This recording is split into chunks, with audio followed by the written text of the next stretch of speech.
Karena malam ini saya bahasnya tentang ketenangan. Kalau kita bersyukur tapi kita sendiri kenyataannya, realitanya kita juga masih nggak punya duit, kadang-kadang masih ngintip ya di dompet, ya itu kena kita, informasi yang masuk lewat mata itu menyebabkan kita kekurangan. Jadi kalau kita memang keberkelimpahan, ya udah nggak usah diintip-intip gitu aja. Jadi dia akan berubah menjadi keberkelimpahan yang nyata.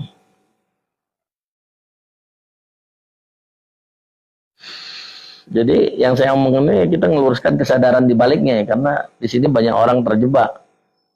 Bukan karena kurang spiritual, tapi karena mereka terlalu tulus tanpa sadar sedang memperkuat kondisinya sendiri yang ingin mereka tinggalkan.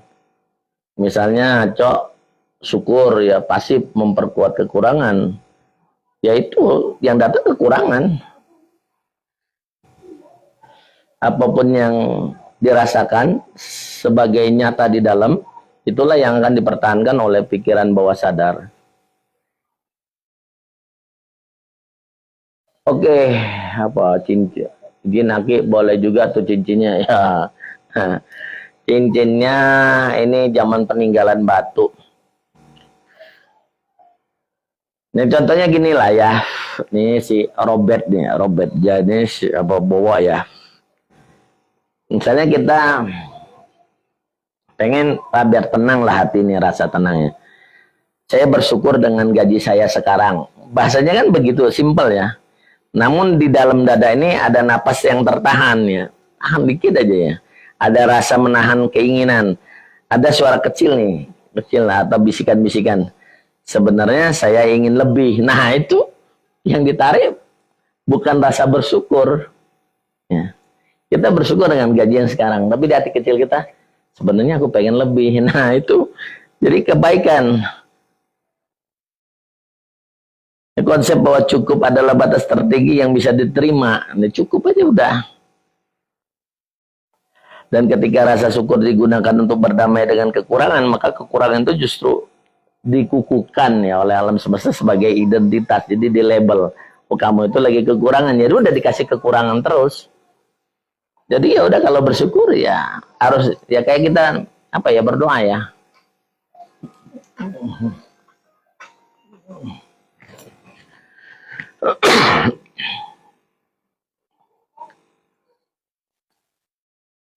Ini bahaya dari syukur yang lahir dari kewajiban. Syukur karena merasa harus bersyukur, bukan karena memang sedang hidup dalam kepenuhan. Syukur yang semacam ini sering bercampur dengan apa ya, versus atau perbandingannya. Masih mending aku, orang lain lebih susah. Dan setiap kali perbandingan itu muncul, kesadaran akan kondisi yang tidak diinginkan hidup kembali ya. Jadi bersyukur juga jangan bandingkan itu rasa syukurnya, aku bersyukurlah ya, sekarang aku sini, udah dibandingkan orang yang itu. Nah itu nggak boleh tuh.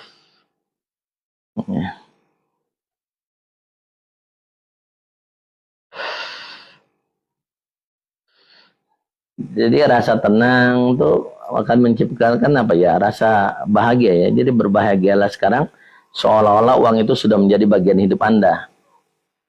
Kebahagiaan itu yang dimaksudkan itu ya bukan emosi euforia ya, atau sensasi belaka, bukan ketawa-ketawa yang berlebihan ya, bukan juga memaksakan diri untuk ngerasa senang, tapi benar-benar keadaan batin yang tenang, puas, dan selesai. Makanya ya aku menerima ini dengan ikhlas, pasrah, dan bersyukur. Ya Tuhan sudah memberikan aku rezeki ini, uang ini ya.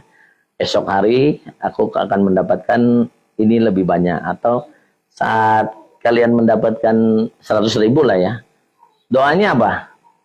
Ya besok-besok ini jadi 100 lembar atau jadi 1.000.000 lembar gitu. Nah besok-besok aku nerima 1.000.000 lembar ya. Atau jangan besok-besok, langsung bilang besok pasti aku mendapatkan 1.000.000 lembar. Itu aja, itu juga termasuk rasa bersyukur ya.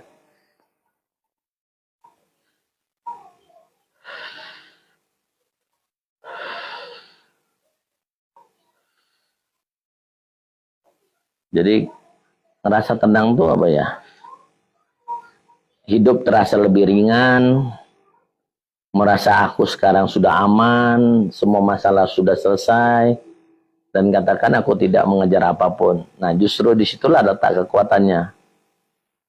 Karena kebahagiaan adalah kondisi memiliki, sedangkan harapan itu bahkan yang dibungkus syukur seringkali masih berada di kondisi yang menginginkannya.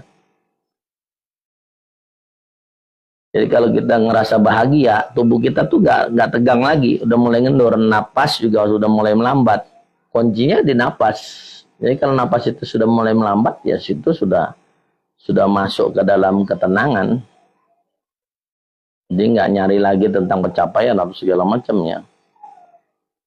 Keinginan itu sudah terpenuhi sendiri. Ini keadaan di mana kita hidup dari hasil akhirnya, bukan menunggu hasil itu terjadi. Jadi kalau dapat 100.000 tadi, besok saya pasti dapat 1.000.000 lembar ini. Jadi udah disebutkan dulu, atau 1.000.000 lembar itu masuk ke dalam rekening saya besok. Itu aja udah.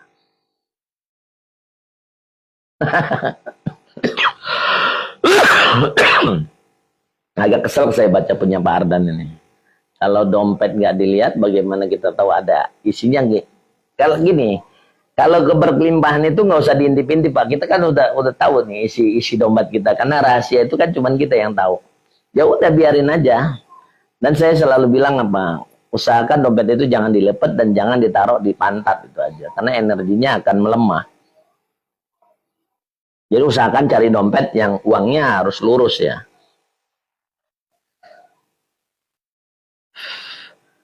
Cari dompet yang agak gede nggak apa-apa. Biasanya kita pakai tas kecil lah ya. Atau tas yang gede sekalian. Sekarang itu kan lagi musim yang tas gede-gede ya Pak ya. Nah kalau ingin keberkelimpahan ya kayak saya lah. Tas yang gede. Nah, warna disesuaikan aja. Hitam, coklat, atau marun, terserah lah ya. Terus dompetnya juga harus gede. Nah ini kan ada sebuah manifestasi ya, manifestasi bahwa kita ngukur tas itu muatnya berapa juta gitu. Misalnya, saya pengen yang merasakan ya tas itu isinya misalnya 0,5 M lah, 500 juta. Nah kira-kira tas itu muat nggak 500 juta?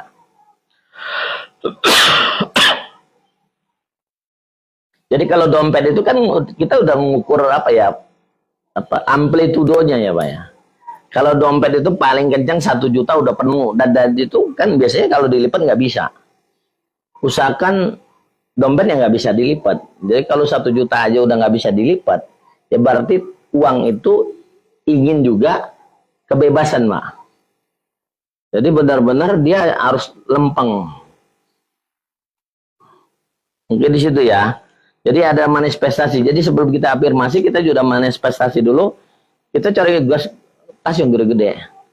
Mungkin anak-anak konglo ya sekarang ini ya, mungkin ya saya sering nongkrong di kafe ya. Saya lihat beberapa Gen Z ya. Tasnya gede-gede banget ya. Tas kayak mau piknik, kayak mau pulang kampung lah ya. Gede-gede dia kayaknya. Dompetnya juga gede-gede. Kenapa kok kayak gitu? Karena itu adalah sebuah manifestasi bahwa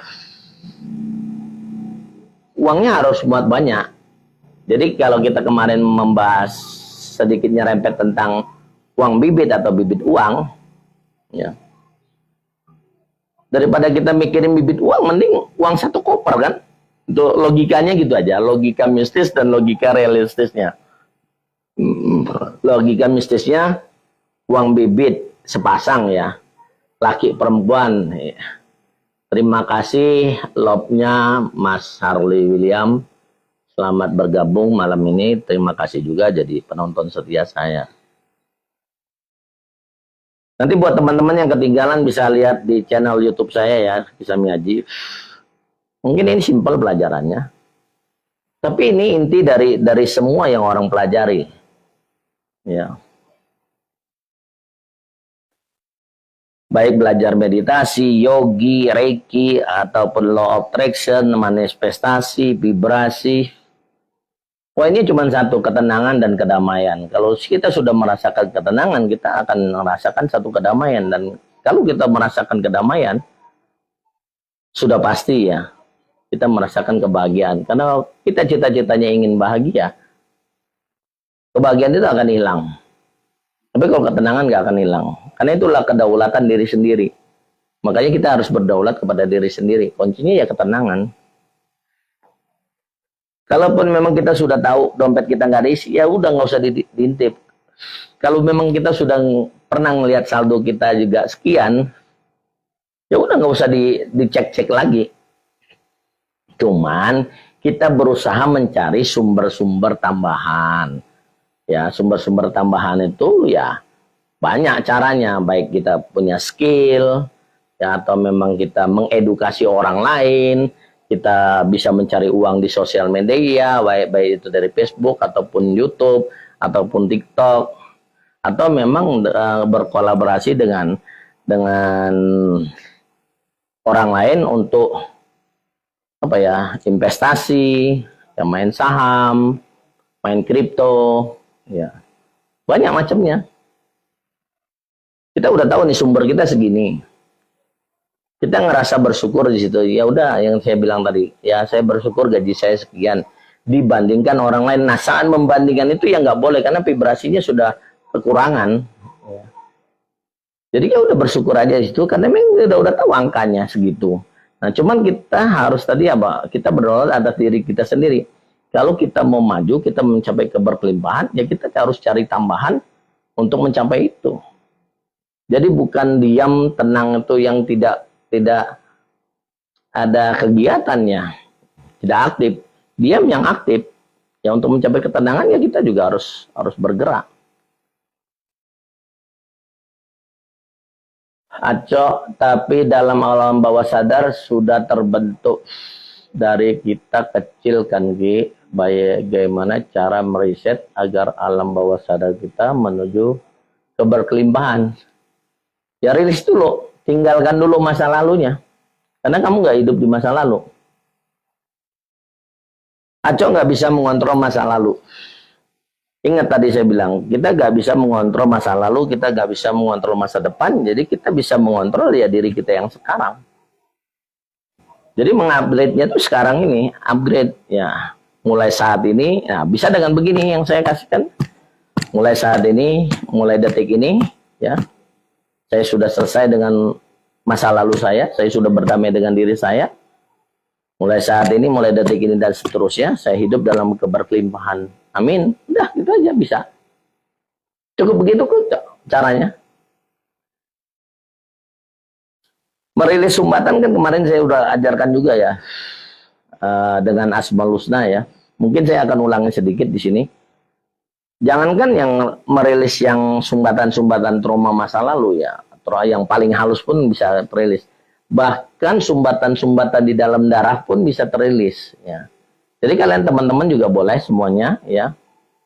Saya kasih gerakan ini, semoga ini juga menjadikan tambahan wawasan baru ya untuk penyembuhan diri sendiri ya. Kalau memang ada yang memang mau lagi pasang ring atau memang lagi sumbatan atau darahnya kental, gerakan ini boleh kalian pakai. Jadi hanya 9 gerakannya. Nah, saya pakai amalannya. Bismillahirrahmanirrahim. Ya Hayyu, Ya Aliyu, Ya Maliyu, Ya Waqiyu, Ya Hakiyu, Ya Qayyum, Ya Ghaniyu, Ya Waliyu, Ya Baqiyu. Ya Hayyu, Ya Aliyu, Ya Maliyu, Ya Waqiyu, Ya Hakiyu, Ya Qayyum, Ya Ghaniyu, Ya Waliyu, Ya Baqiyu. Ya Hayyu, Ya Aliyu, Ya Maliyu, Ya Waqiyu, Ya Hakiyu, Ya Qayyum, Ya Ghaniyu, Ya Waliyu, Ya Baqiyu. Ya Hayyu, Ya Aliyu, Ya Maliyu, Ya Waqiyu, Ya Hakiyu, Ya Qayyum, Ya Ghaniyu, Ya Waliyu, Ya Baqiyu. Ya Hayyu, Ya Aliyu, Ya Maliyu, Ya Waqiyu, Ya Hakiyu, Ya Qayyum, Ya Ghaniyu, Ya Waliyu, Ya Baqiyu. Ya Hayyu, Ya Aliyu, Ya Maliyu, Ya Waqiyu, Ya Hakiyu, Ya Qayyum, Ya Ghaniyu, Ya Waliyu, Ya Baqiyu. Ya Hayyu, Ya Aliyu, Ya Maliyu, Ya Waqiyu, Ya Hakiyu, Ya Qayyum, Ya Ghaniyu, Ya Waliyu, Ya Baqiyu. Ya Hayyu, Ya Aliyu, Ya Maliyu, Ya Waqiyu, Ya Hakiyu, Ya Qayyum, Ya Ghaniyu, Ya Waliyu, Ya Baqiyu. Dah, tutup mantap. Terima kasih sudah menjaga diriku. Mulai saat ini, mulai detik ini, aku sudah berdamai dengan diriku sendiri. Aku sudah memaafkan diriku sendiri. Aku sudah memaafkan semua kesalahan-kesalahanku di masa lalu. Dan mulai detik ini, mulai saat ini dan seterusnya, aku hidup dalam keberkelimpahan. Amin. Nah, udah.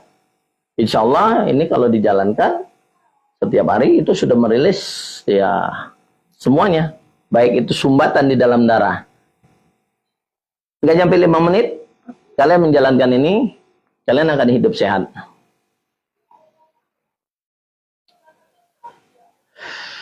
Simpel ya. Sesuatu yang simpel, kadang-kadang nggak diajarin.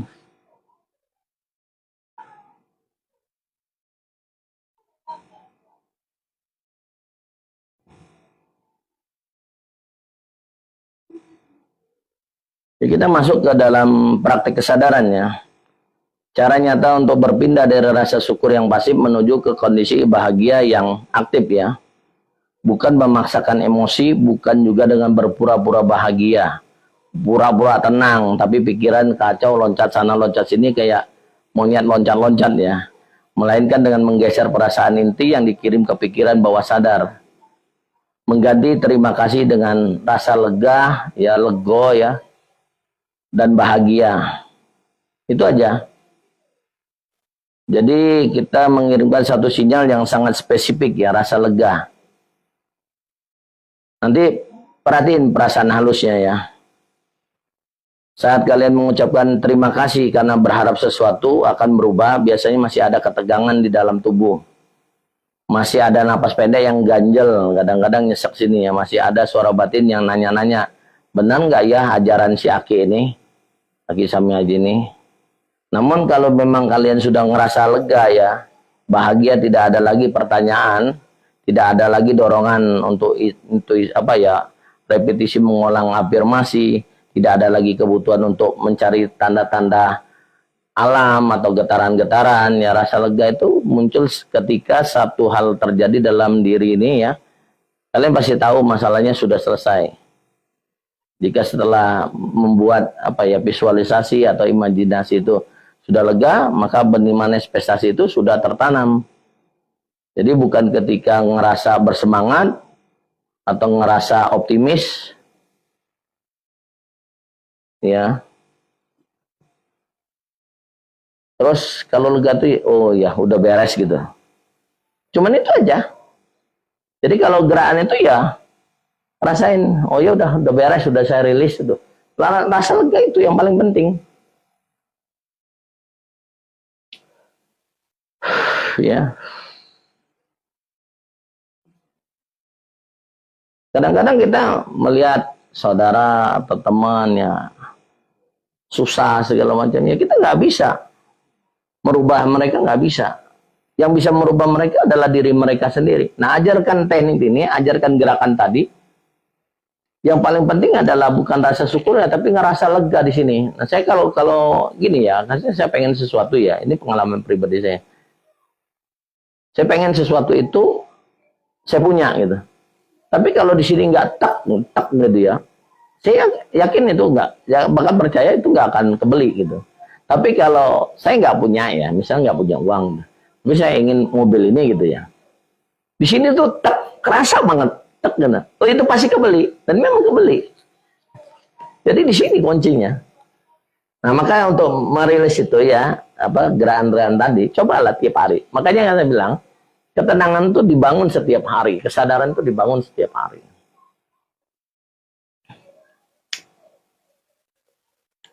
Nggak bisa cuman dengerin live streaming ini, dengerin teknik ini, terus langsung melakukan gerakannya, besok-besok lupa. Jadi benar-benar harus benar-benar di terus-menerus ya, continue.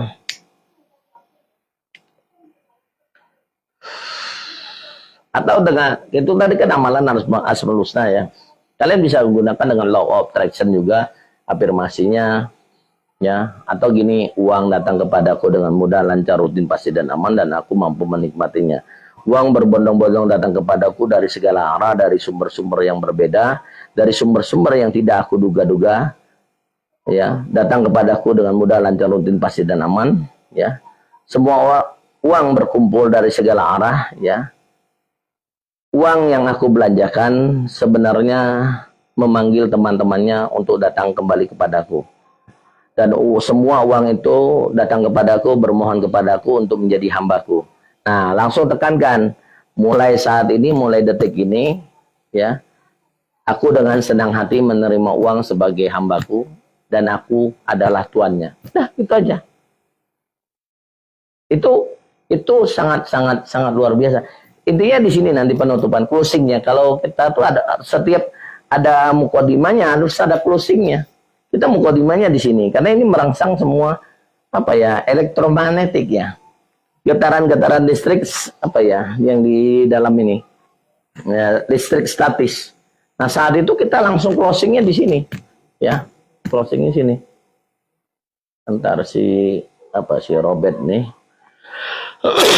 koneksinya agak keganggu karena angin ya. Oh ya, mantap Pagi, jangan lupa kopinya. Ada kopi, cuman kopinya kopi gini Golda. Belum ada yang ngirim. Biasanya yang ngirim dia lagi